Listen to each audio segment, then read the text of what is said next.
দ্রব্যমূল্যের লাগামহীন ঊর্ধ্বগতি, সড়কে মৃত্যুর মিছিল এবং ব্যাংক খাতে চরম লুটপাটের প্রতিবাদে গণ অধিকার পরিষদ কর্তৃক আয়োজিত আজকের এই সমাবেশের সম্মানিত সভাপতি জনাব অ্যাডভোকেট নাজিম উদ্দিন, উপস্থিত আছেন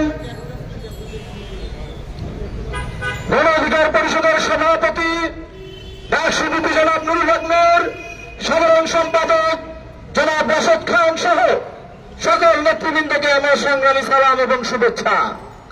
সংগ্রামী উপস্থিতি, এই সড়কে মৃত্যুর মিছিল এমন ভাবে ঘটছে, সরকারের কোন কর্ণপাত নেই। এই দেশের কোন শাসক আছে, এই দেশের কোন পরিচালক আছে, এই দেশের রাষ্ট্র ক্ষমতাকে পরিচালনা করে এটা কোন কার্যক্রমের মাধ্যমে আমরা দেখতে পাই না। সংগ্রামী উপস্থিতি, আপনারা দেখেছেন যখন বাংলাদেশের যাত্রীবাহী একটি বিমান নেপালে বিধ্বস্ত হয়েছিল, তখন রাষ্ট্রীয়ভাবে জাতীয় শোক ঘোষণা করা হয়েছিল এবং সেই যাত্রীদেরকে মোটা অঙ্কের টাকা ক্ষতিপূরণ দেওয়া হয়েছিল। কিন্তু অত্যন্ত দুঃখ এবং পরিতাপের বিষয়, এই দেশের খেটে খাওয়া মেহনতি শ্রমিক শ্রেণী, খেটে খাওয়া মানুষ যখন পাবলিক পরিবহনে ঈদের ছুটিতে যাতায়াত করেছে, আপনারা দেখেছেন জালকাঠিতে কিভাবে একসাথে 18 জন মানুষকে সড়কে হত্যা করা হলো, কিভাবে সারা দেশে মৃত্যুর মিছিল ভারী হয়েছে। আপনারা দেখতে পেয়েছেন কোথাও কোনো শোক নেই, কোথাও কোনো ক্ষতিপূরণ নেই। এক চরম বৈষম্য আর চোখে আঙ্গুল দিয়ে আমাদেরকে এই শাসক গোষ্ঠী দেখিয়ে দিয়েছে। সংগ্রামী উপস্থিতি, এই দেশে শ্রমিকের কোন মূল্য নেই। আপনারা আগ্রাসন চালাবেন, আপনারা নাটক করবেন, আপনারা রাজনীতি করবেন, আপনারা ভোটের মাঠ উত্তপ্ত করবেন আর বলি দিবেন শ্রমিকদেরকে। এটা আমরা কিছুতেই সহ্য করব না। সংগ্রামী উপস্থিতি, আপনারা জানেন এই ভারতে যখন নির্বাচন চলে এসেছে, এই মোদী সরকার, এই নরেন্দ্র মোদী 2002 সালে গুজরাটে 10,000 মুসলমানকে পুড়িয়ে হত্যা করে এই ভারতের বুকে ক্ষমতায় আসার রাস্তা প্রশস্ত করেছিল। সংগ্রামী উপস্থিতি, আবার একটি যখন নির্বাচন এসেছে, ঠিক তখন আবার এই শ্রমিক শ্রেণী এই মানুষের জীবন নিয়ে হরিখেলা শুরু করেছে। আপনারা জানেন এই ফরিদপুরে একটি মন্দিরে আগুন লাগানোর ঘটনায় আপনারা জানেন কোন প্রমাণ ছাড়া 2 জন নির্মাণ শ্রমিককে পিটিয়ে হত্যা করা হয়েছে। আমরা বাংলাদেশ শ্রমিক অধিকার পরিষদের পক্ষ থেকে এই 2 জন নির্মাণ শ্রমিককে পিটিয়ে হত্যার তীব্র নিন্দা জানাচ্ছি। অবিলম্বে এই ফরিদপুর মন্দিরে আগুন দেওয়ার ঘটনায় দ্রুত তদন্ত করে দোষীদেরকে শাস্তির আওতায় আনার দাবি জানাচ্ছি। আমরা বলতে চাই, কোন প্রকার তথ্য প্রমাণ ছাড়া 2 জন শ্রমিককে তারা পিটিয়ে হত্যা করেছে, তারা আর যাই হোক মানুষ হতে পারে না।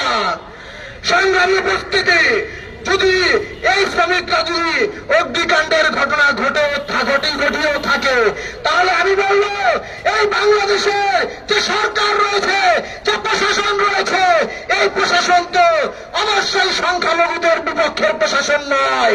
তাহলে তাদের কিশোর ভয় ছিল, তারা কেন এই সরকারের এবং সেই সরকারের আইন শৃঙ্খলা রক্ষা বাহিনীর উপর কেন আস্থা রাখতে পারেনি?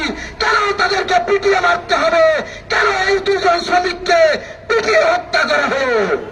সংগ্রামী উপস্থিতি, বাংলাদেশ একটি শ্রমিক বান্ধব রাষ্ট্র নয়, এইটা শ্রমিকদের শোষণকারী রাষ্ট্র।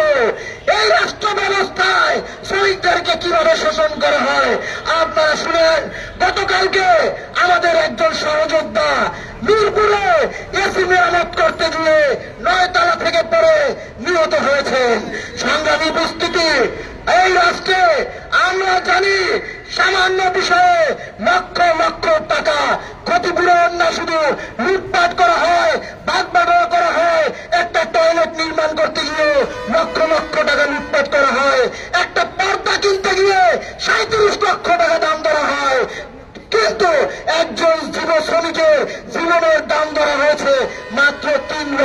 টাকায় মাত্র 3 লক্ষ টাকা ক্ষতিপূরণ দেওয়া হয়েছে একজন শ্রমিকের জীবনের মূল্য। আপনারা চিন্তা করতে পারেন, অথচ আমরা জানি আইএলও কনভেনশন অনুযায়ী একজন শ্রমিক যদি কর্মক্ষেত্রে দুর্ঘটনার শিকার হয়ে যদি কর্মক্ষমতা হারিয়ে ফেলে তাকে 1 জীবন সমপরিমাণ ক্ষতিপূরণ দিতে হয়। সংগ্রামী উপস্থিতি, আপনাদের জ্ঞাতার্থে বলছি, 1 জীবন সমপরিমাণ ক্ষতিপূরণ হয়ে একজন মানুষ তার কর্মক্ষেত্রে তার কর্ম বয়সে সম্পূর্ণ বয়সে তিনি যেই পরিমাণ অর্থ উপার্জন করবেন সেই পরিমাণ অর্থকে দেওয়া হয় 1 জীবন সমপরিমাণ ক্ষতিপূরণ। সংগ্রামী উপস্থিতি, একজন শ্রমিক যদি মাসে 25,000 টাকা ইনকাম করে তাহলে তার বছরে ইনকাম হচ্ছে 3 লক্ষ টাকা। সে যদি 30 বছর কাজ করে থাকে তার এই 30 বছরের উপার্জন হচ্ছে 90 লক্ষ টাকা। অর্থাৎ একজন শ্রমিক যদি কর্মক্ষমতা হারিয়ে ফেলে তাহলে আইএলও কনভেনশন অনুযায়ী তাকে ক্ষতিপূরণ দিতে হবে সর্বনিম্ন 90 লক্ষ টাকা।